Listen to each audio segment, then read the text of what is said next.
Hello, my name is Sebastian van der Schlier. I'm a former social anxiety disorder sufferer and a social confidence coach, and today I am answering a question. Alright, question. Hi Sebastian, I would like to ask you if you could tell me what I should do about my problem. I've had social anxiety for 3 years and I've talked to a psychologist, and she told me that I could only solve the problem by changing the way I think. But I can't help myself. Every time I'm in front of a group of people or someone that I consider as an important person, I get so nervous and my whole body starts shaking, which I'm most afraid of, because when that happens, I feel so embarrassed. I tried so hard to change the way that I think in those situations, but I start shaking so much and my heart starts beating so fast that I get this feeling that it will jump out of my chest. Sorry for this long message, but I can't describe it in just one sentence. Thank you for your work. Yeah, let me answer that. And first of all, my answer is probably not going to be what you want to hear. Or maybe it will be. Depends on your perspective. So, first of all, some good news. What your psychologist told you, I don't agree with. It's helpful to change your thinking, but social anxiety is mostly an emotional problem. And I know, sure, certain thoughts that you think, the thoughts that you think affect how you feel.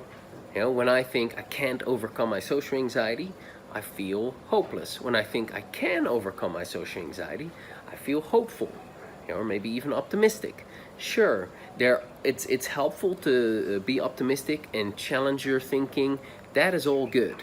But in my experience, that is not the solution to resolving your social anxiety, because your social anxiety is mostly an emotional problem. So, when you're around people that you consider to be more important than you don't feel safe to be yourself. And maybe when you're around people that you deem to be more important than you're worried about things that could go wrong, because these more important people, they could do all sorts of things to you. They might reject you, ridicule you, put you down, criticize you, make fun of you, disrespect you, humiliate you, hurt you, beat you up, whatever. There's so many possible things that can go wrong. And the deeper underlying problem, or at least one of them, is just this, what you write about. It's like, hey, I feel that other people are more important than me. Okay. Why? That comes from somewhere. Yes, it might come from conditioning. So someone who is, and by conditioning I mean like societal conditioning. Oh, that person has studied a lot and he now has a particular status as a teacher. So I look up to him, and therefore he's more important than me, and I now feel less important. Or that person has a lot of money, and society says that people with a lot of money are very important, and therefore I feel less important. Or she's really beautiful, and I'm not that beautiful, so when I'm around her, I feel less important. That's societal conditioning, right?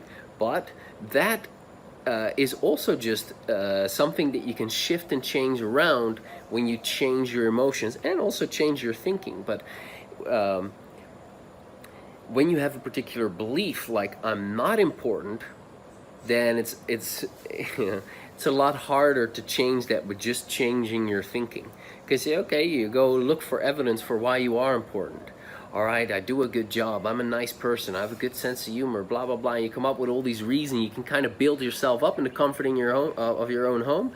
But then when you get into an actual social situation, then your conditioning shows up, and now the deeper held belief that you're not important, that actually comes from early childhood, most likely, pretty much all cases, that now shows up, and that's a belief. So that's not just a thought, that's a thought that has emotion connected to it. That's why it's so difficult to change with just challenging your thinking or just being more optimistic.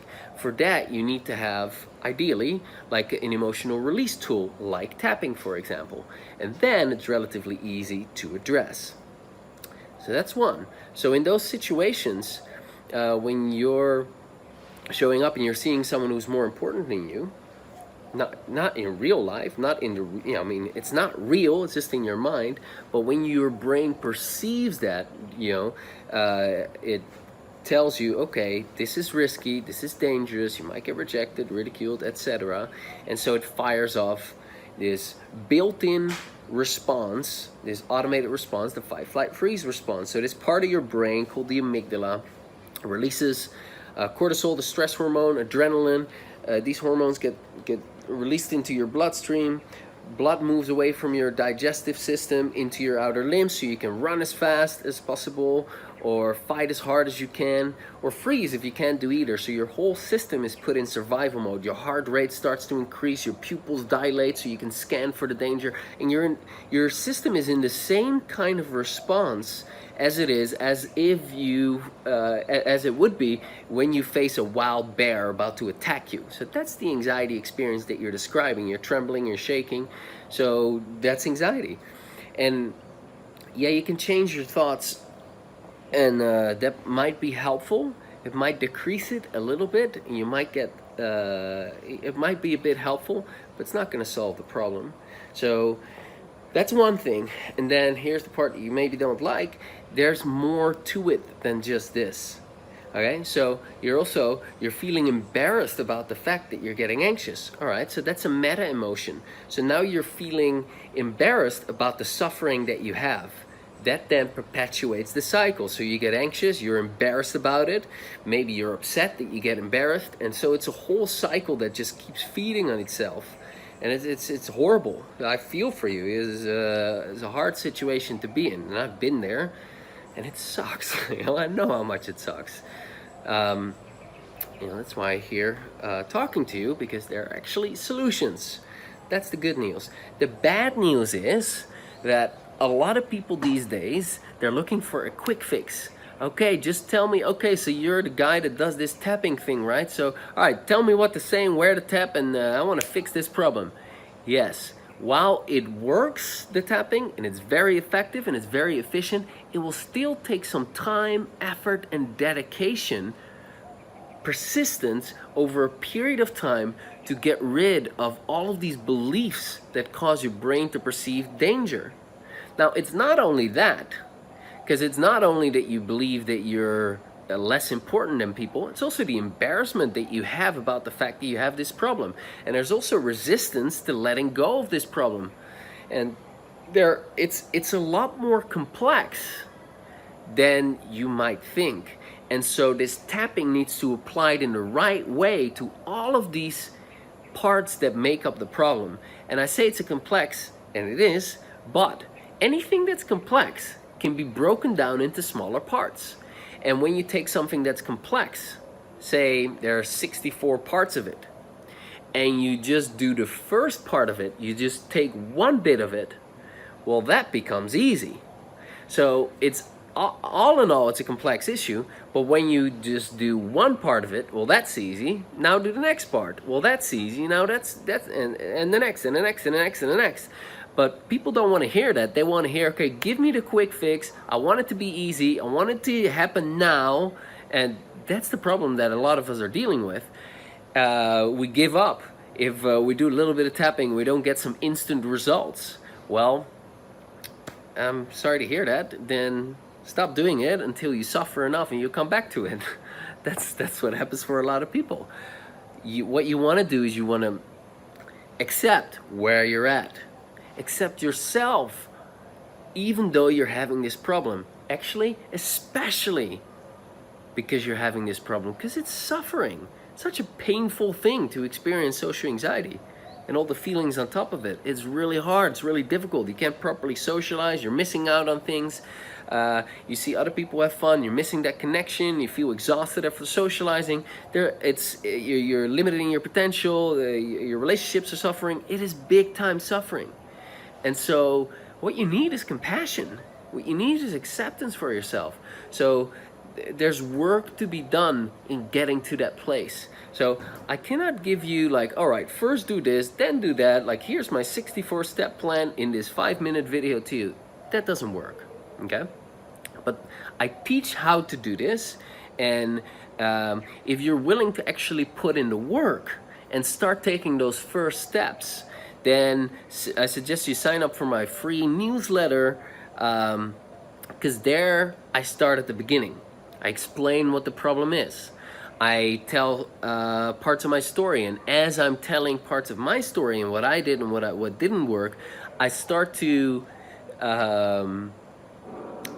give you ideas, and I start to give you specific ways of addressing the problem. Like, I give you the first steps, and I give you ideas, and I introduce you to a free live coaching webinar that you can tap along with.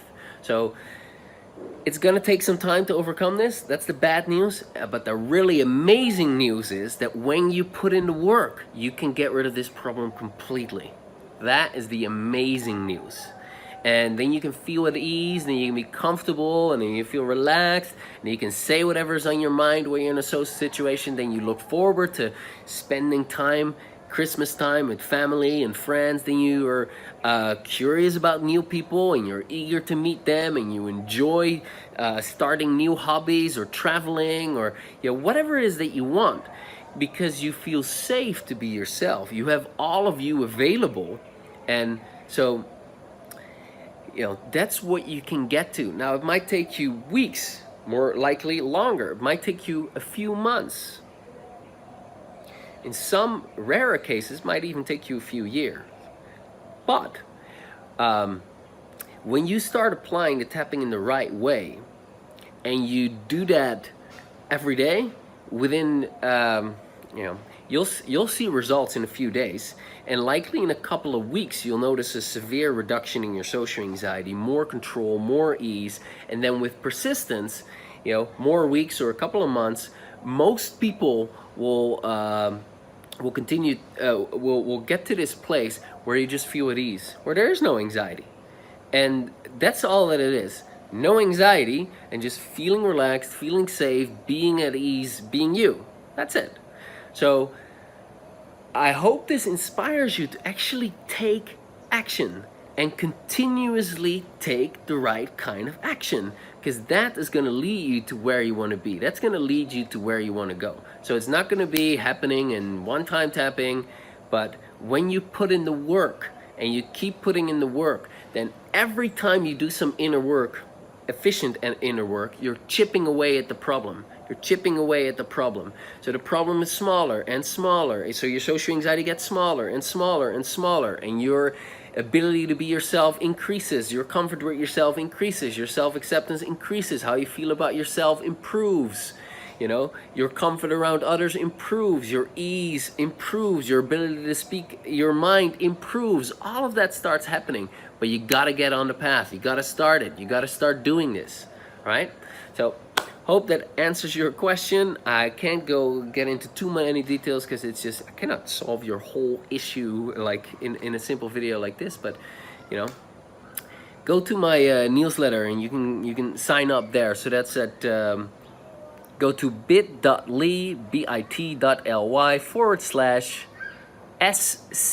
from Social Confidence Starter Kit. So that's bit.ly/SC Starter Kit. Alright, I hope it's been helpful. Subscribe here for videos like this every week. Make sure you hit the bell so you get a notification.